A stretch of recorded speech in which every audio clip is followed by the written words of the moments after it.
AMD's new Ryzen 9 4900HS has quite a lot of processing power available, but just how well does it stack up against Intel's best 8-core laptop chip and others? Let's find out. These are the key spec differences between these processors. The Intel i9-9980HK is the only other 8-core CPU in this comparison. However, unlike all of the others, it's unlocked and can be overclocked. Of course, assuming thermal and power limits permit. The 9980HK has double the cache of the 4900HS, a higher power limit, and higher single-core turbo boost speed. As the i9 is unlocked, I've done my testing with it undervolted by -0.15 volts, overclocked, and I've also boosted the power limit, though I found in practice CPU-only workloads would run at about 90 watts. It's also worth considering that the i9 is pretty much only available in thicker 17-inch laptops. There are some 15-inch ones, but I tested mine in the Gigabyte Aero 17, whereas the 4900HS I'm testing with here is in a much smaller than usual 14-inch Asus Zephyrus G14. Just for a little perspective, I've also got the results from the Intel i7-9750H from my Lenovo Y540, i5-9300H from my Y7000,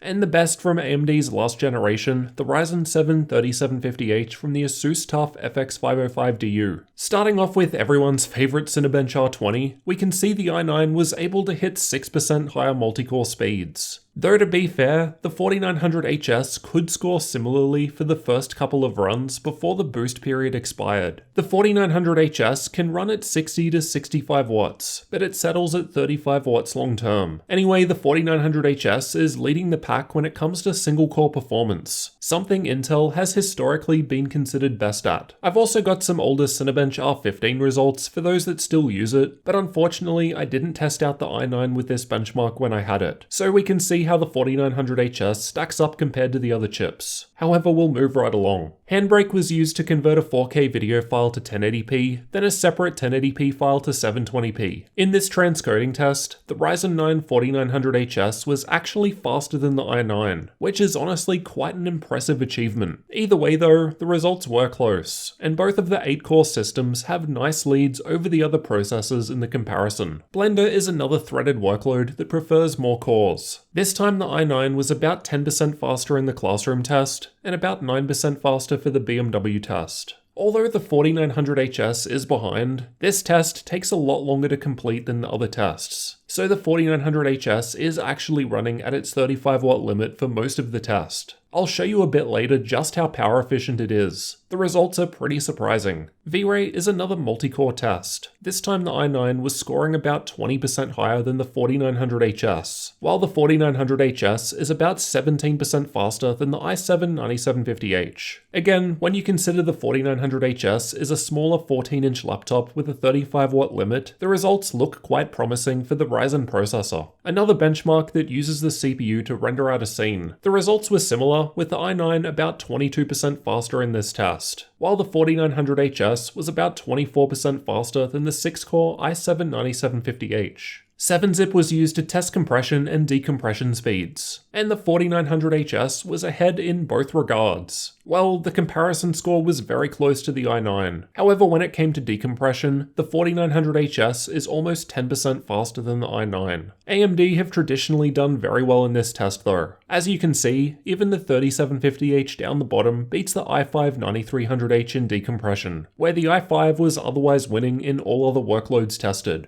Vera Crypt was used to test AES encryption and decryption speeds. This test may not be the most accurate as results can vary between test run, which is why I've taken the average of 10 runs here. The 4900HS was close to the i7, and I've actually generally found overclocking to negatively affect results in this test for some reason, which may be why the encryption speed from the i9 is below even that of the i7. In the Geekbench test, the 4900HS was a little behind even the i7 in the single core test. I'm not sure what the deal is here, as it was ahead in others like Cinebench. I am using an older version of Geekbench, as this is what I have historic data for. I'll move over to the newer version 5 soon. In any case, the i7 was almost 5% ahead of the 4900HS in single-core performance, while the i9 had a 7% lead. For multi-core though, the i9 was only scoring 4.5% ahead of the Ryzen 9. I've used Adobe Premiere's Warp Stabilizer effect, which is a single-core test. Unfortunately, I didn't test out the i9 when I had the machine here, so no data for it. However, the 4900HS 9750HS was 19% faster than the 9750H in this workload, which I found interesting. That's a pretty big lead against Intel, who have historically been known for superior single-core results. These are the average differences between the Intel i9-9980HK and AMD Ryzen 9 4900HS out of the tests I have data for both. On average, the i9 was almost 5% faster. However, that overall percentage isn't too useful as it includes both single and multi-core tests. Either way though, in general, that's not that big of a difference. The i9 seems to have the most advantage in core-heavy rendering workloads which dominate the top 4 results. Here's where things get interesting. This is what total system power draw from the wall looked like when running the Blender benchmark.